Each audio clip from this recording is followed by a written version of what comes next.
എല്ലാവർക്കും പ്രഭാത ടാരോ റീഡിങ്ങിലേക്ക് സ്വാഗതം. അപ്പോൾ ഇന്ന് നമുക്ക് യൂണിവേഴ്സ് എന്ത് മെസ്സേജസ് ആണ് തരുന്നതെന്ന് നോക്കാം. ക്യൂൻ ഓഫ് കപ്സ് ആണ് നമുക്കിവിടെ ആദ്യം വന്നിരിക്കുന്നത് കേട്ടോ.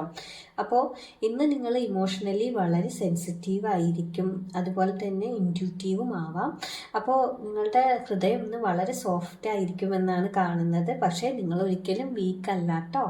അപ്പോൾ നിങ്ങളുടെ മനസ്സിലേക്ക് ഇന്ന് ആളുകളെ നിങ്ങൾക്ക് മനസ്സിലാക്കാനും നിങ്ങൾ കരുണയും സ്നേഹവും ഒക്കെ വരും. അങ്ങനെയുള്ളൊരു എനർജിയാണ് ഇന്ന് എനിക്കിവിടെ കാണാൻ കഴിയുന്നത്. പിന്നീട് നമുക്ക് സ്ട്രെങ്ത് എന്ന കാർഡാണ് വന്നത്.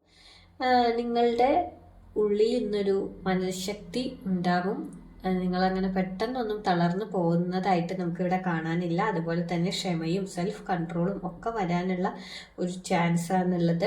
നിങ്ങൾ ഒരുപാട് സഹിച്ചിട്ടുണ്ടെങ്കിലും ഇപ്പോഴും നിങ്ങൾ കാമായിട്ട് നിൽക്കുന്നത് തന്നെയാണ് നിങ്ങളുടെ റിയൽ പവർ എന്നാണ് ഇവിടെ യൂണിവേഴ്സ് നിങ്ങളോട് പറയുന്നത്. ഇവിടെ നിങ്ങൾ തകർന്നിട്ടില്ല, നിങ്ങൾ ശക്തമായി മാറിയിരിക്കുക എന്നാണ് യൂണിവേഴ്സ് ഇവിടെ നിങ്ങളോട് പറയാൻ ആഗ്രഹിക്കുന്നത് കേട്ടോ.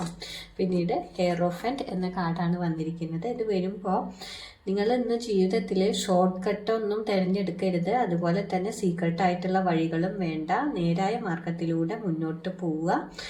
അത്തരത്തിലുള്ള ഡിസിഷൻസ് എടുക്കുമ്പോൾ ശ്രദ്ധിക്കുക എന്നൊക്കെയാണ് ഇവിടെ യൂണിവേഴ്സ് പറയുന്നത്. ഇപ്പോൾ ഒരു റിലേഷൻ്റെ കാര്യത്തിലാണെങ്കിൽ ഒരു സീരിയസ് ആയിട്ടുള്ള കമ്മിറ്റ്മെൻ്റ് ആവാൻ നിങ്ങൾ ശ്രമിക്കുക. അതേപോലെ ലൈഫ് ഡിസിഷൻ ആണെങ്കിൽ മുതിർന്നവരോടോ അതല്ലെങ്കിൽ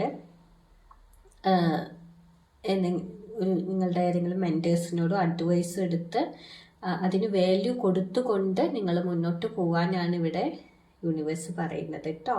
അപ്പോൾ ഇന്നത്തെ റീഡിംഗ് കുറച്ച് പേർക്കെങ്കിലും റെസനേറ്റ് ആയെന്ന് വിചാരിക്കുന്നു. മറ്റൊരു റീഡിങ്ങുമായിട്ട് കാണാം.